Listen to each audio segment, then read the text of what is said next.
As has sadly become an all too regular occurrence as of late, last month we lost one of our greats. Gene Hackman, the legendary star of The French Connection, The Conversation, Unforgiven, and numerous other masterpieces, passed away at the age of 95 alongside his wife Betsy Arakawa in what appears to be tragic circumstances. It's an upsetting end to what had seemed like a perfect final act for Hackman, who retired from acting in the early 2000s, and with it, any particular semblance of a public celebrity profile. He'd gotten to go out, mostly on his terms.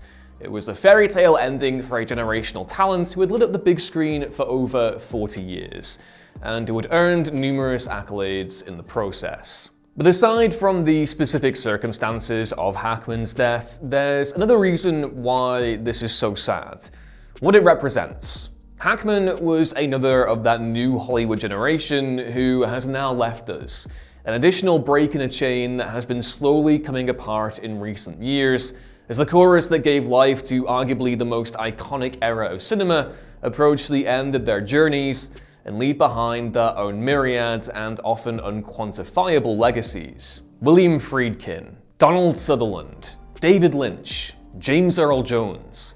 The masters are leaving us, and the world feels like a lesser place for it.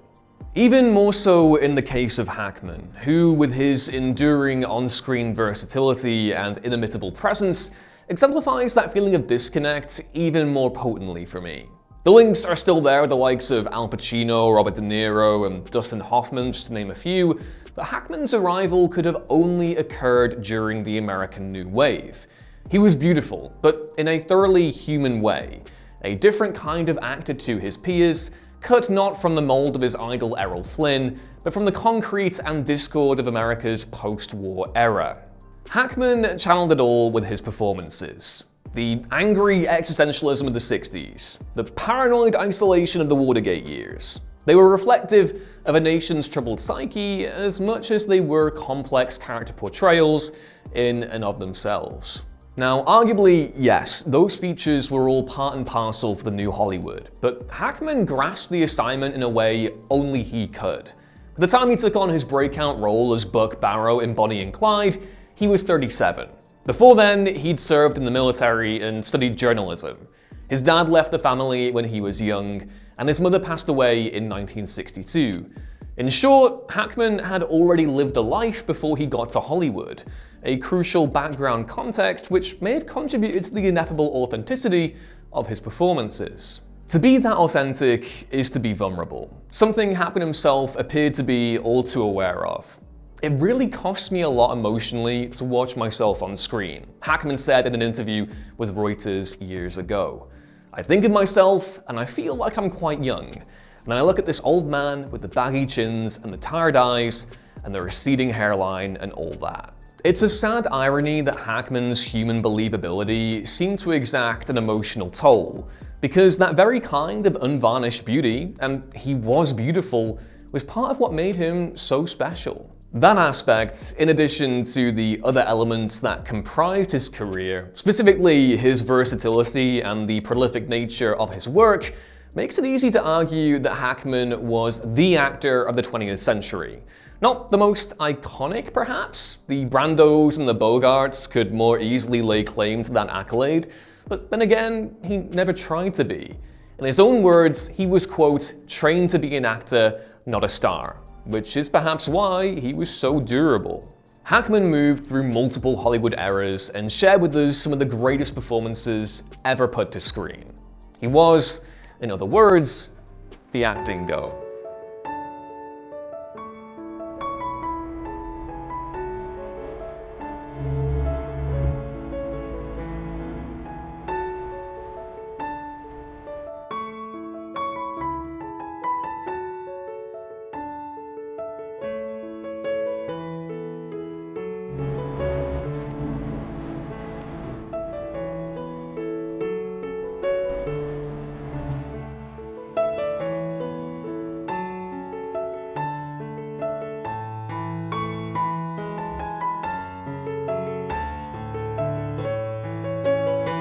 Even when he first arrived, Hackman's screen presence felt fully formed and statuesque, a combination of his burly physicality, rugged features, and the avant-garde nature of his breakout performance as Buck Barrow in the transformative Bonnie and Clyde.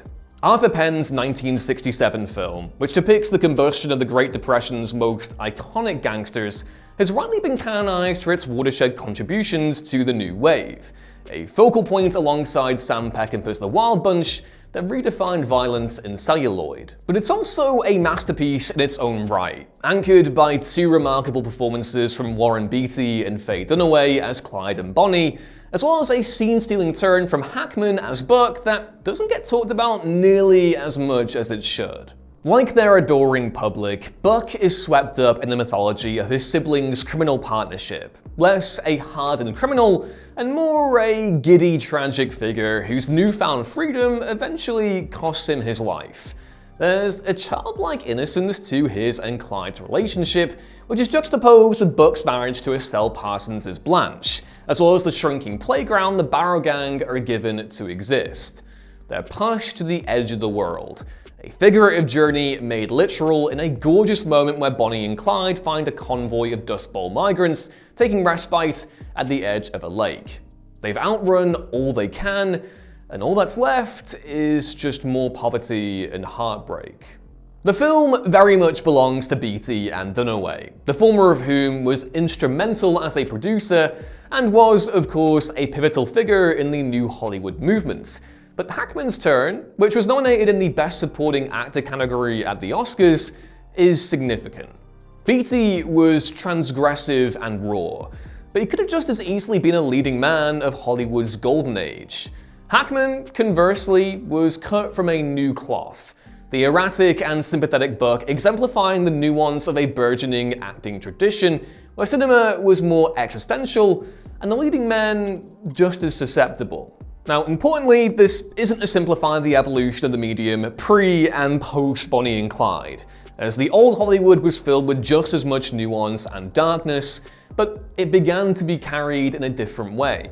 Hackman fit this new documentarian style to a T, with Buck showing all the promise that the actor would run away with in the ensuing decades. A promise enshrined in William Friedkin's The French Connection. Friedkin, who we sadly also lost in 2023, was among a select crop of Hollywood talent that defined 70s cinema. But his 1971 film, The French Connection, was so imperious, so encapsulating in tone, content, and atmosphere that it almost feels like it had the last word on that era before his peers had even arrived to the party. More than Alan J. Pakula's All the President's Men or Francis Ford Coppola's underseen surveillance masterpiece The Conversation, which also starred Hackman, The French Connection seemed to distill and instantly capture the rage and decay of a decade where the US became untethered from continuity, where traditions were upended in the wake of unceasing crises, and the answers, let alone the prospect of a resolution, good or bad, seemed like fantasy. Like Hackman, Friedkin's films seemed to arrive fully formed, propulsive, gritty, and so close to the wintry streets of New York that the chill pierced the canvas. But The French Connection feels like it was so prophetic of the Watergate era is a testament to Friedkin's ground-level perspective. But the film orbits Hackman, whose performance as the Ahab-like cop Popeye Doyle was so fierce and frenetic that it earned him the Academy Award for Best Actor. Through Doyle, Friedkin paints an unvarnished portrait of policing, in turn revealing the translucent nature of the line between justice and criminality, as Hackman's detective doggedly pursues a French narcotics smuggler without care for anything or anyone who gets in his way. In the end, all that Doyle is left with is the chase, alone with the cold, nothing but ghosts for company. Hackman wears that isolation behind a mask of gruff bravado, masterfully laying the character's pain in between fits of rage and ugly humor. In the end, we pity Popeye, not because he fails in his pursuit, but because he's too obsessed to realize that he's just as much of a monster as the man he's hunting. The French Connection is undoubtedly Hackman's most iconic performance, and perhaps even his greatest film. But there were other highs from the decade that foreshadowed his staying power in the years to come.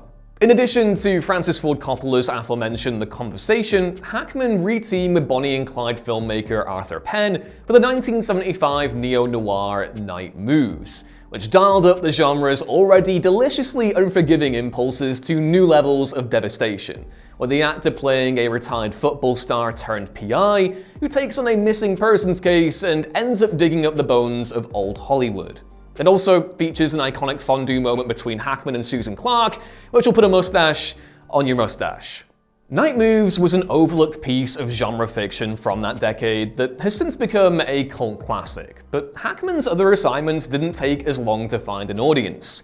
He quickly developed into a significant box office draw, taking on a variety of assignments that illustrated his broad acting range. An uncredited cameo in Young Frankenstein, organized by his Bonnie and Clyde co-star and fellow Gene Wilder, proved his comedic talents, while a legendary turn as DC supervillain Lex Luthor and Richard Donner's Superman made for an equally perfect change of pace. Thrillers, action, drama, comedy. As the decade progressed, Hackman established himself as a genre journeyman who could elevate even the most typical Hollywood fare. His twinkle-eyed humanity remained a constant, even as the landscape around him began to change. The new Hollywood was fading away, but Hackman, like so many of the commanding figures he portrayed on screen, stood resolute. While there was never a decade after his arrival where Hackman wasn't a fixture, the 80s were slightly less fruitful for the actor, at least to begin with. Even though there were critical successes, such as Roger Spottiswood's Under Fire, many films failed to register as strongly at the box office. They weren't fallow years per se, and some films, like the controversial Eureka, went on to be reappraised in the vein of Night Moves as highlights of Hackman's career. But there was definitely less momentum compared to his breakout in the preceding decade. That missing sure-footedness soon evaporated, with the latter half of the 80s seeing Hackman lead successes like the sports drama Hoosiers, the Kevin Costner-led thriller No Way Out, and the divisive but still Oscar-nominated civil rights drama Mississippi Burning.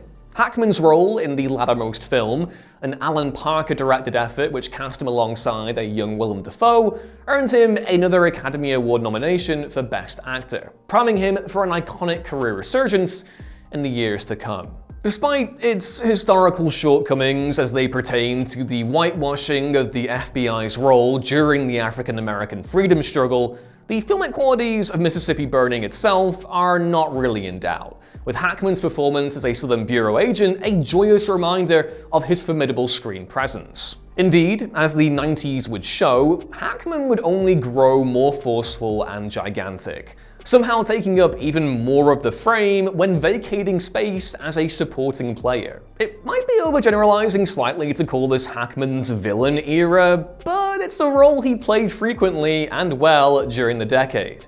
Tony Scott's Crimson Tide, Sam Raimi's The Quick and the Dead, Sidney Pollack's The Firm, all cast Hackman in an antagonistic capacity, but these were far from cut-and-dry performances. Hackman proved adept at finding the tragic humanity of these often conflicted villains. The Firm's Avery Tolar possibly the most heartbreaking of the bunch. But undoubtedly the most fascinating film of Hackman's that decade is Unforgiven, the Clint Eastwood-directed anti-western that earned Hackman his second Oscar win, in which he took on the role of the tyrannical sheriff Little Bill Daggett. Viewed in isolation as a strong character performance that complements the morose through-line of Eastwood's masterpiece, it's suitably impressive. But placed in the context of Hackman's early career, it takes on an altogether different kind of significance. Eastwood's film is predicated around legacy, specifically his own. While its place in the genre canon is often exaggerated, as if it was the first Western to challenge Old West mythology, it is singular in its discussions around legacy and career. It is Eastwood's movie, and in it, he takes a long, hard look at his film itself and the violence that personality is inextricably linked to. It's a sort of melancholic penance in that way, a vulnerable declaration of an old man looking back at his past and not necessarily liking all that he's seen. But this also extends to Hackman, because Unforgiven doesn't just serve as a commentary on Eastwood's career. It also works as a thematic rejoinder to its antagonist's breakout film, Bonnie and Clyde. If Bonnie and Clyde is pure myth, a film imbued with a rebellious spirit that exemplified the boundary-pushing nature of the new Hollywood, then Unforgiven is anti-myth, reaching back through the past of not just its own genre, but to an era of cinema more broadly. The inversion is made complete by Hackman's Little Bill, a cold-hearted pragmatist who has become an agent of the New World, someone who has more in common with the character of Frank Hamer than a free spirit like Buck Barrow. It's a small wrinkle, but one that amplifies the already somber currents of a mournful Old West ballad. Unforgiven could have been the perfect bookend to Hackman's career, but it ended up heralding a brilliant twilight, rubber-stamped with one of the millennium's most seminal films. Gene Hackman marked his 2004 retirement with the comedy Welcome to Mooseport, but the perfect sign-off came a few years earlier in 2001 with Wes Anderson's The Royal Tenenbaums. Although Anderson's film was produced in somewhat tempestuous conditions, with Hackman ostensibly struggling to gel with the filmmaker behind the scenes, the end result is nothing less than pure catharsis. This shouldn't be especially surprising for those familiar with Anderson's handiwork, as he's always excelled at operating in the space between whimsy and sorrow, vibrating molecules as the surreal gradually exposes the raw nerves of our existence. The Royal Tenenbaums does so with an extra level of potency, however, grappling with the weight of grief, lost time, legacy, and redemption as Tenenbaum patriarch Royal, played by Hackman, attempts to reintegrate himself into his prodigious and deeply traumatized family. It's an incredibly affecting piece of cinema, featuring phenomenal performances from Luke Wilson, Gwyneth Paltrow, and Ben Stiller. But Royal is the heart and soul, with Hackman conveying his evolution from cynical schemer to enlightened grandfather beautifully. As a display of Hackman's versatility and earnestness, it's a perfect send-off. In the wake of his passing, though, it feels like a fittingly emotional tribute, a film that provided a tailor-made canvas for him to convey his indelible attributes before he died tragically rescuing his family from the wreckage of a destroyed sinking battleship. The real Hackman, of course, got to live 2 more hearty, life-filled decades, retiring to Santa Fe with his wife, where he enjoyed an active, peaceful sabbatical full of painting, bike riding, and being a part of the local community. It is so deeply unfair that this happy ending has been upended in the way it has. There is solace to be found in just how long-lived Hackman's career was, that we got to experience that gift for so long, and that he was able to bow out and live what seemed like many peaceful and happy years. As Morgan Freeman eulogized in his tribute to the actor at this year's Oscars, quote, "Gene always said, I don't think about legacy. I just hope people remember me as someone who tried to do good work. So I think I speak for all of us when I say, Gene, you'll be remembered for that and so much more." It's a touching epitaph for one of our greatest performers, one whose passing brings us upsettingly closer not just to the end of a chapter in film history, but one that he defined. Hackman was the new Hollywood. There'll never be another like him.